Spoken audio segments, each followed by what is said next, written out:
A Bíblia é composta por 66 livros e é considerada um texto sagrado para o cristianismo.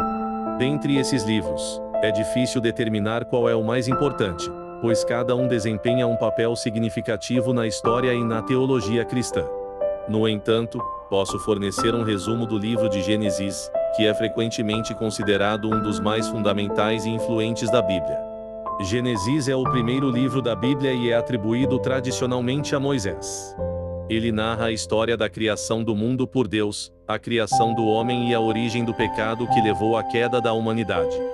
Gênesis também conta a história de Noé e o dilúvio, a Torre de Babel e a chamada de Abraão por Deus. Uma das principais histórias em Gênesis é a narrativa de Abraão. Deus faz uma aliança com Abraão, prometendo-lhe uma terra e descendentes numerosos. Abraão é considerado o pai do povo judeu e um modelo de fé. O livro de Gênesis também relata a história de José, filho de Jacó. José é vendido como escravo pelos seus irmãos e acaba se tornando um dos governadores do Egito. A história de José aborda temas como ciúme, perdão e o plano de Deus para a preservação de seu povo.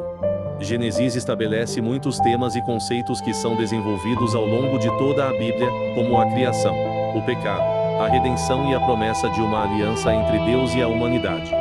Ele serve como uma base para a compreensão da história e da teologia bíblica, sendo um livro de grande importância para o cristianismo.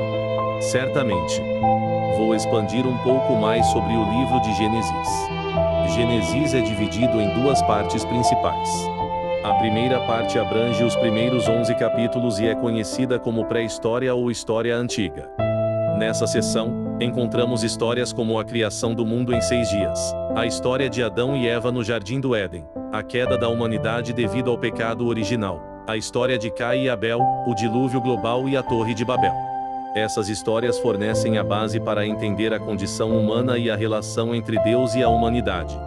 Elas exploram temas universais, como a origem do mal, a liberdade de escolha, a punição divina e a necessidade da redenção. A segunda parte de Gênesis concentra-se na história dos patriarcas, começando com Abraão. Deus chama Abraão para deixar sua terra natal e promete abençoá-lo, tornando-o pai de uma grande nação. Abraão e sua esposa Sara enfrentam desafios e provações, mas Deus cumpre suas promessas, dando-lhes um filho chamado Isaque. A história continua com Isaque, seu filho Jacó e seus 12 filhos, que se tornam os pais das 12 tribos de Israel.